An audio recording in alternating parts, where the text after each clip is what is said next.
Hello, everyone, and welcome to the Everything Life Coaching podcast. It is my deepest pleasure to introduce a new friend of mine. This is Toby, who is in the space of entrepreneurship alongside of me, a co founder, co CEO of metaFox. And Toby is a self proclaimed coaching tools geek, which gets my blood pumping. So I'm delighted to have this conversation and dive into some aspects of the science that are going to be really new for me. So I'm going to be learning alongside of you as Toby kind of lets us into his world and what he's up to and how coaches can utilize tools to enhance their practices. Toby, welcome. Thanks for the super nice introduction, Noelle. I'm super hyped to be here. Yay. Well, please give us just a little bit about yourself. Where in the world are you? What is your business? What do you do? What do we need to know? Yeah, I'm Toby. I'm based in Cologne in the west of Germany. And since 2018 at metaFox, we've been building tools that help coaches and, of course, in the end, the clients of these coaches to explore their inner world, find the right words for emotions, values, needs.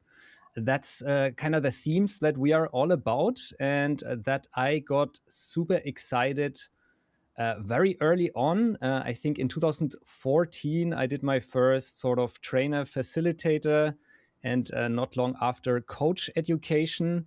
Coming originally from an engineering background, so all these concepts didn't come like super naturally to me, and that's also where I guess I bring like this the geekiness for concepts, models, and combine that with psychology work, basically.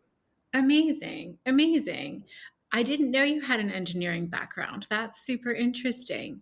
And I'm so curious about the bridge because in the worlds that I've rolled in, and I don't know if this is fair to say about engineers, that engineers statistically have trouble fully communicating emotions.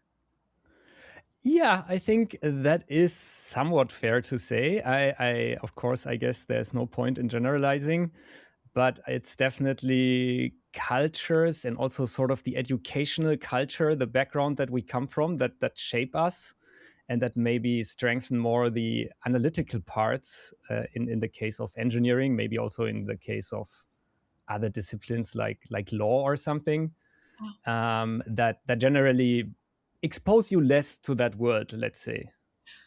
I completely relate. So my background is law. So we are two peas in a pod coming from very structured analytical backgrounds and moving into worlds of deep emotional complexity. Especially given educational templates, I don't think it's unique, especially in 2026, where thinking back just 1 year ago to 2025, the Oxford Dictionary's word of the year was brain rot, which is describing the phenomenon through which folks have really lost access to both their analytical and innate emotional abilities. So, kind of giving us a primer on, I think, what is the foundation of your work, which is emotional literacy and being able to move that to verbal expression.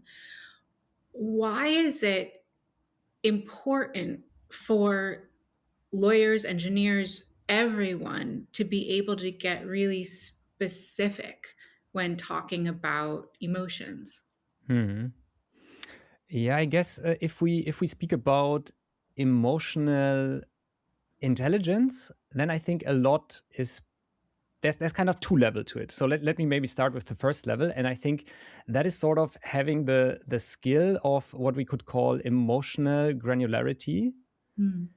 and that is basically, do I have many words to express my emotions? Do I have many words to express what's going on inside of me? And And if we look at someone who maybe has a relatively low level of emotional granularity, then they might say things like, I feel like shit. Mm. okay, what does that mean? What, like, I guess we can all relate with that feeling. I feel like shit, if we even want to call it a feeling, of course. But it is very hard to do anything with that if I realize that for myself, right? Whereas if we try to look a bit more deeply, connect more with our body, then we might get to something like, I feel loneliness or I feel disappointed.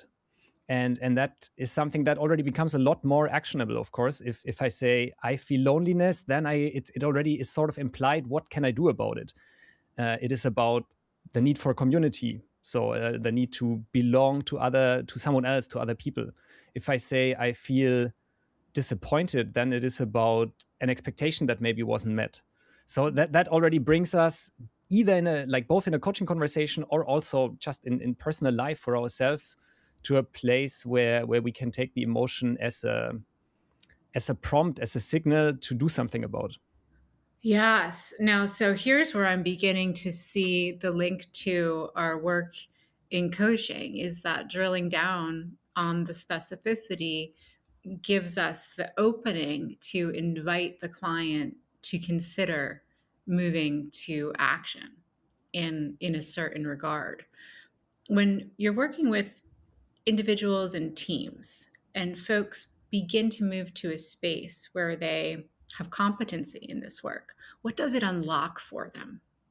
I was just saying earlier that there's two levels to it. And the first level is this, like, do I have the right vocabulary, the skill of emotional granularity? And I guess the other level is deeper, is in a way, how much do we have access to our body, our bodily sensation? Because in the end, emotions are sort of an interplay of thoughts and also of bodily sensation. And in the end, they need to be felt in the body.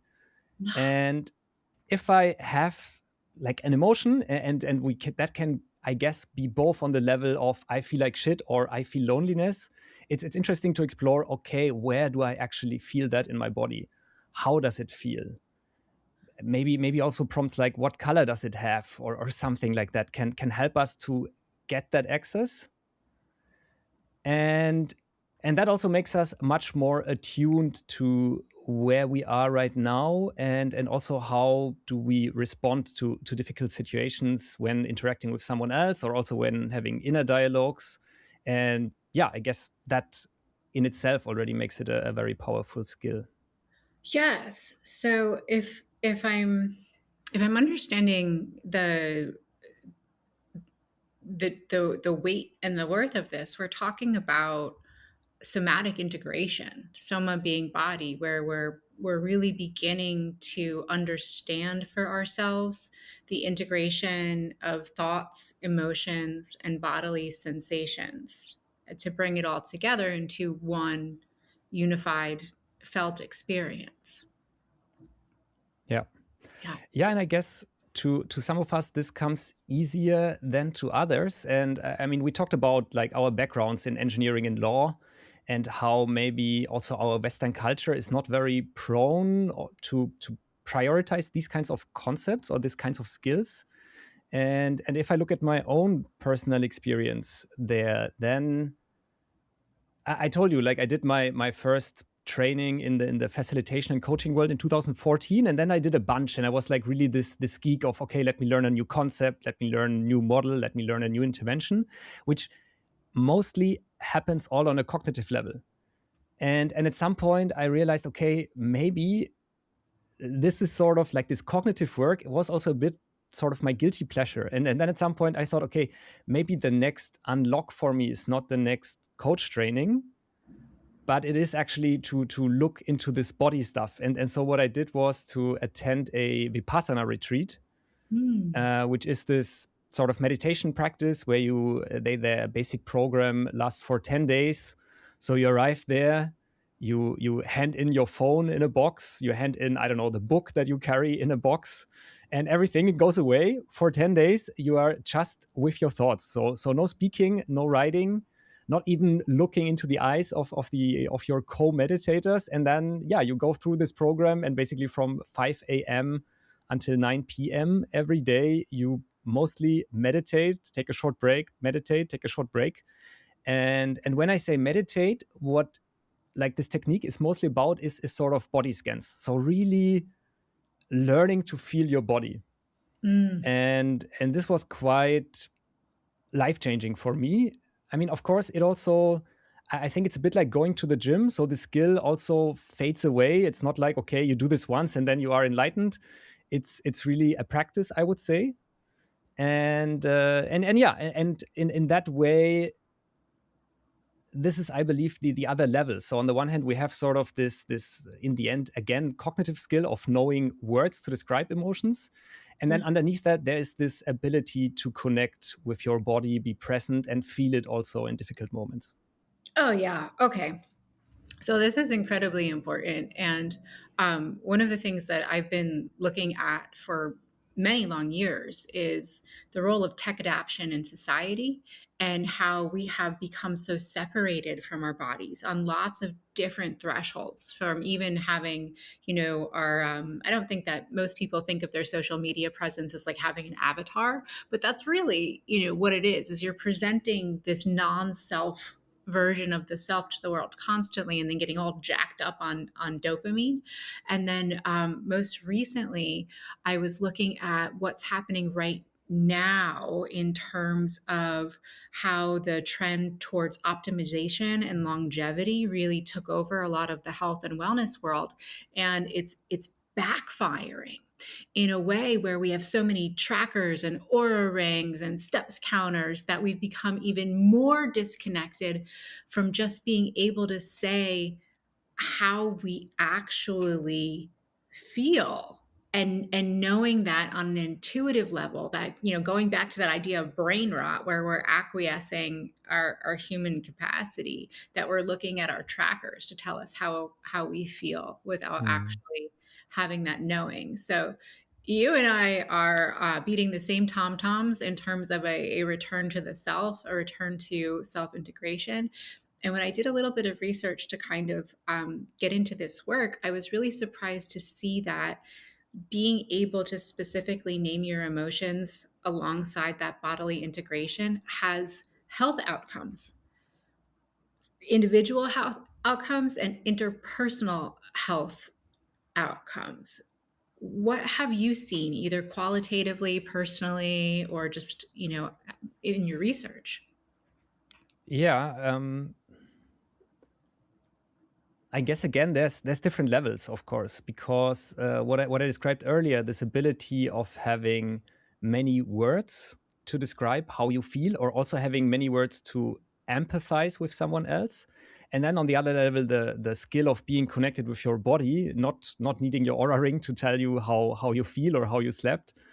Um, that of course makes you much more attuned with the moment, and I guess also makes you more present in terms of how stressed am I? Do I need a break? Do I need to reconnect with my body?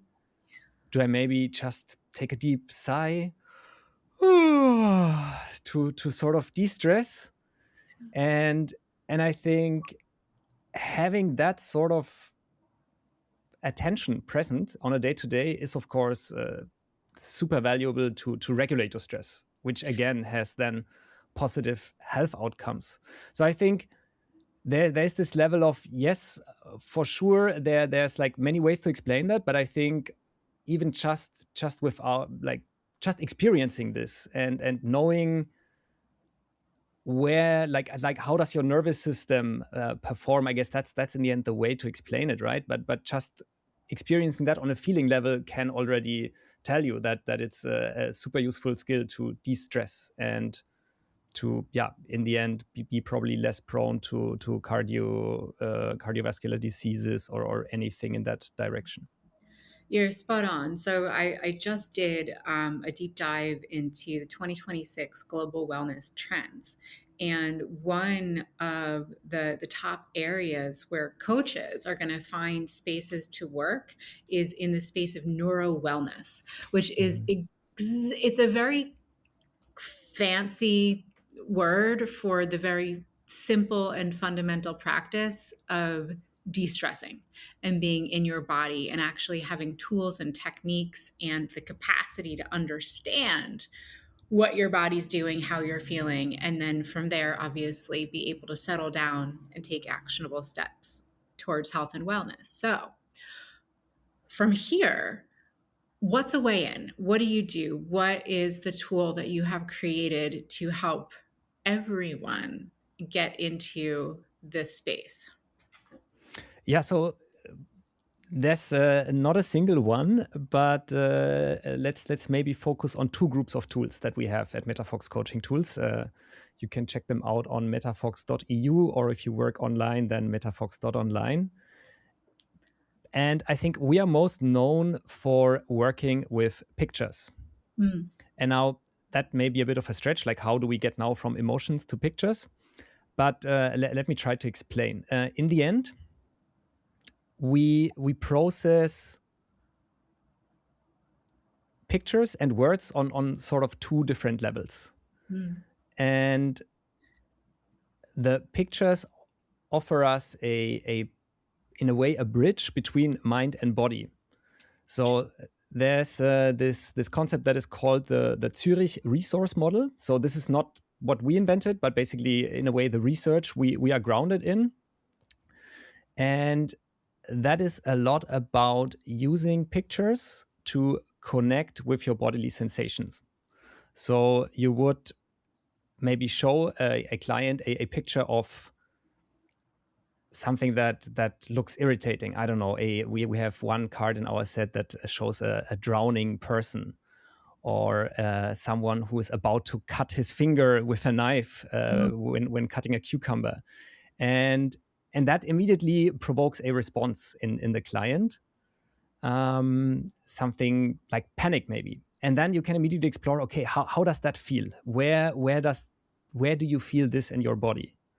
Yeah. And that helps you as a client to connect with the body, and helps you as a coach to explore this also with clients who maybe are not super experienced in even paying attention to their body. And then, of course, you can also bring that to a more empowering state by inviting your client to pick an image that maybe describes their vision, that describes a positive feeling, and then explore that image.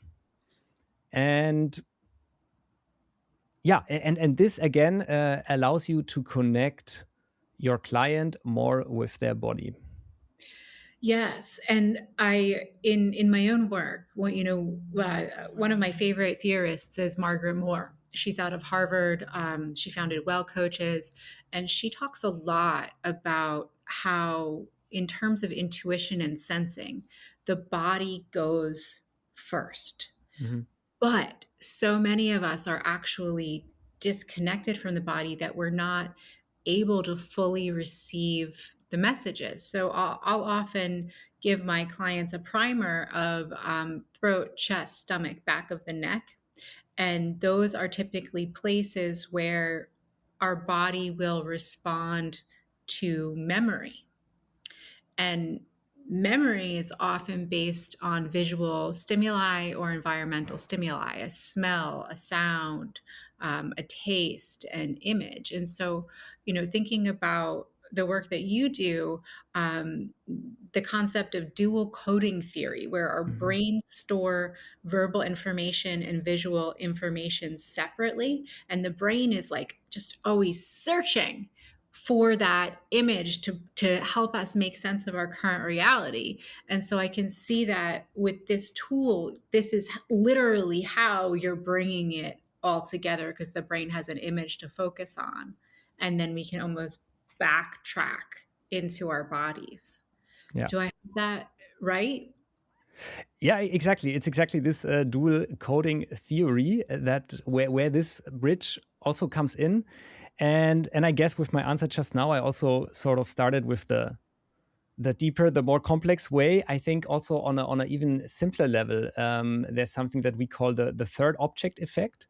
If you have a card, a picture, and you can introduce yourself or introduce how you are, not by having to talk about yourself, but being able to talk about this third object, so a picture, and what you see there, that also comes a lot easier for many clients, for many workshop participants also, because it gives people a new perspective, and they maybe talk about the, I don't know, the rock, the sunset, the person that is walking towards the sunset in this picture, and connect that then with their own inner world. And that gives them sort of this fresh perspective on how they are. And I can tell you from experience, people are much more likely to reveal their inner state, reveal maybe what's going on in their life, if they don't have to talk about themselves, but they can talk about a picture. And that is sort of the magic of working with picture cards, also independent of all the body and the dual coding theory and all of that, just in very much in practice. Excellent. So it's the externalization aspect of it that really gets people moving. I've the phenomenon that you described, where people are able to really unlock and kind of hone in on representations of their own life, on metaphor. I've heard a lot in the scope of coaching in nature, that when people are able to go out into nature and they see a dried riverbed or they see a mountain that they want to climb, then they're able to really conceptualize and get out of their heads in a different way. And it sounds like with the cards, you're essentially bringing this toolkit along with you in a very portable in a portable way, where you might not have access to a dried riverbed to have your client, take a look at, but with the cards, you're bringing all of that to the table, quite literally. Exactly. So you basically you give clients the freedom to choose a prompt Mhm. and use that to reveal something about themselves. There is also this concept of projective methods, projective freedom.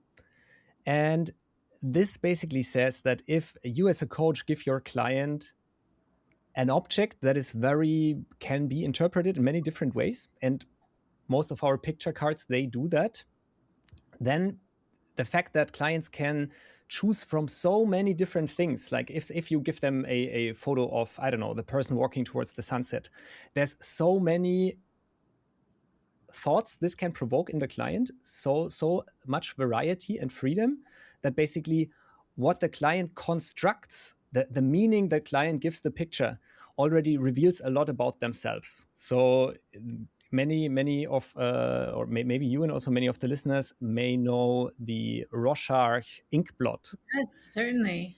It's the same concept. Basically, if you have like a very abstract ink blot that basically looks like a cloud or something, then you have so many different options to interpret, that basically what you then interpret into this is probably something that is quite meaningful for you at the moment. And I'm not saying that we should use this to diagnose a person. This is what Rorschach did, I think, 100 years ago. But Yeah. we can use this as a prompt to then explore more what's going on inside you. So is very relevant to explore this inner emotional space.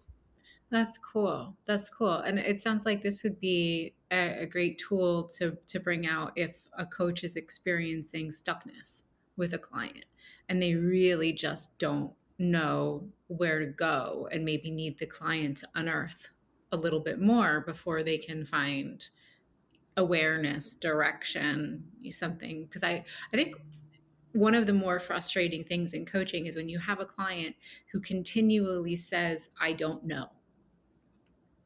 And then when you're faced with visual stimuli, that's not an option to not know because it's right in front of you. When you were creating the cards, it was really interesting to me that you were saying that each of the cards um, was constructed to be able to have multiple perspectives drawn to it. What was it like for you? What went into thinking about the specific images that are in the deck? Yeah. So we have more than 20 decks on different themes. Wow. And I would say one key distinction is, does the deck contain only positive cards? Like, is it only the bright sunrise or sunset that I was now always talking about? Or does it also have like dark, gloomy images, the drowning girl that we talked about earlier, the burning chair, something like that. So this is, I think, one key aspect when you choose to work with pictures as a coach. Like, do you want basically consciously to open up the room to also discuss the gloomy, the dark, the difficult? Or is it rather you are doing a team building workshop, or you only have a quick session and you rather want something light, a positive warm up or something, or build a positive vision with the clients? Then you maybe don't go for that. So to get back to your questions, what did we think about, or what do we think about when we develop these products? It is, on the one hand, what does the card evoke? Would we say it's a positive or a negative, a pleasant or an unpleasant emotion? And then, of course, it's also about yeah, is the photo beautiful? Like, does it have depth in a way? What are the colors? And then basically we yeah, curate hundreds of cards, like put them out on a circumflex of emotions to basically make sure where in a circle, if you would basically map emotions according to high energy, low energy, pleasantness, unpleasantness, where would the card land? Of course, this is a very subjective work. There's no objective truth in this, so you need a bunch of people to give their perspectives. Then you do the same with colors. You do the same maybe also with diversity of people, right? We don't only want to have white men in a card set like this. This is a mistake we actually made in the beginning until we got that feedback. So yeah, these are things that we watch out for to basically give exactly this projective freedom that I talked about earlier. Awesome. Awesome.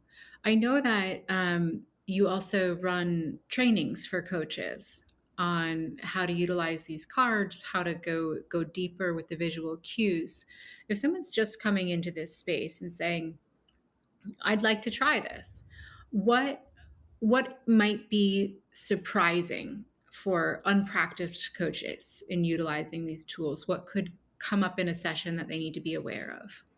Yeah, I guess what makes these tools so awesome and is also maybe surprising to some is how easy it actually is to work with them. So even that's why I think, especially when you are maybe in the early days of your coaching career, or even if you are a HR person or a leader and you want to go more deep in your one-on-ones, but you Mm, have very little experience with coaching facilitation, then this is particularly awesome because it gives you this door opener to go deep relatively quickly, to allow your client, your employee maybe, to talk about themselves without having to talk about themselves. So exactly this third object effect that I was talking about earlier. I guess this is one key thing, and also probably how most initial users of picture cards and maybe also of emotions cards. I didn't even mention those now. Let's get there in a minute. yes. How they use them. So a quick, simple warm up. Which card describes how you are feeling today? Or which cards describes the last 2 weeks of your collaboration in the team? This is basically the quick warm-ups that can be really easy to facilitate, but at the same time really powerful. Mm, And then I think the other thing that is surprising is how far you can go beyond this simple warm-up, right? mm, And there we come back to this more complex process that I described earlier, like really going deep with a single picture, having a client maybe pick a picture that describes a challenge, something that doesn't come easy to them, really exploring it with them. What do you see in the card? Which colors, which shapes catch your eyes? Which details? Which what is actually missing in that picture for you? And mm. you know, by exploring a topic without exploring the topic, but basically having things represented in the image, that can be quite powerful and give people a new perspective on that. Interesting. Yeah. So now you are saying that you also have a different set of cards, emotional cards. What are Yeah. those? Yeah, exactly. So on the one hand, we have these picture cards, plenty different ones of them. On the other, we have cards with words. So this brings us back in a way to what we talked about earlier, this skill of emotional granularity. Pretty much, do I find the right words to get from I feel like shit towards I feel loneliness because my need for community is not fulfilled? How Mm. about we schedule some couples time tonight, or something like that? This brings us in a way to nonviolent communication, um, as a concept many of you might be familiar with. So being able to communicate feelings, needs, maybe also strengths or emotions in other coaching cases. And for those, we also have a bunch of different resources. So those can be card sets where we have words on them, card sets where we have words and pictures on them, or also sort of cheat sheets. The classic emotion wheel, I think, is used a lot. We also have this in a very like thought through and laminated kind of way, as well as tools like this for online use. That's cool. I feel especially in the realm of relationship coaching, working with folks to like name their needs is the new frontier. I have been doing this work for a really long time, and I am continually amazed by how hard it is for folks to name their needs. And then that bridge is actually communicating to the people who are closest to them in the world. That's where the biggest blocker is. And so I can see how this externalizing technique can help bring the walls down. Do you use it in your own life?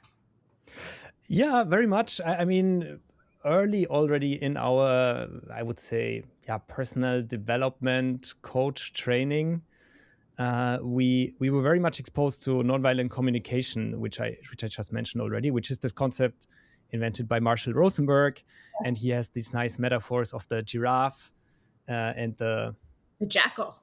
yeah, exactly, the jackal. Okay, which if you attend nonviolent communication seminars, at least in Germany, you often have like a very specific niche. Maybe it's this moms type that want to build a better relationship with their children or something. Like it's a very very particular bubble, I would say, Yeah. which I engaged with a lot, which I love. And then a few years in, when I basically was exposed to leadership and concepts like these, I also went to sort of emotional intelligence for leaders training, Cool. which is in the end the same thing. And Yeah. it's so funny how it's the same thing. You talk about mindfulness, sensing the body, emotional granularity, these things, and in the end, it's the same concepts. I would say, maybe using some more fancy words when you go to the leadership word. And yeah, we build tools to make this kind of work in both of these spaces easier and make it more fun by having this nicely designed and thought through in a way. Awesome. Well, this was super fun. From here, the next time Toby and I get together is going to be inside Lumia coaching, and we're going to be doing a demo of all of the cards. So, for those of you who are students at Lumia, you know that every time we run a coaching mastery, it is recorded, it lives in a library for you. You'll be able to access this demo and learn what Toby does in real time. And for those of you who are curious, we will also make that presentation public. Of course, come visit us at lumiacoaching.com to get more information and sign up to hang out with Toby and I.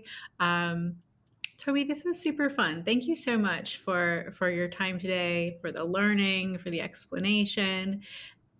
As we depart, please let folks know where can they find you, and really, who do you want to come find you? Yeah, thanks, Noelle. I'm also super excited for our next session because I think I can talk a lot about this, but it needs to be experienced to Yeah. actually be understood. So yeah, let's do this together. And if you maybe can't make it, but you anyway want to experience it, then of course, just give it a try. If you coach in person, then I would say some of our paper card sets might be interesting. You can get them on metafox.eu. So like meta and the fox.eu.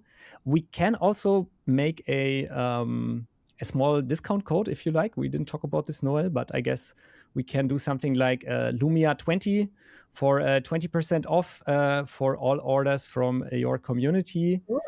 And if you are doing this online, then basically it's the same name, metafox.online. And there we are building the platform to use these prompts and other coaching tools in a really easy to use and low friction way with your client.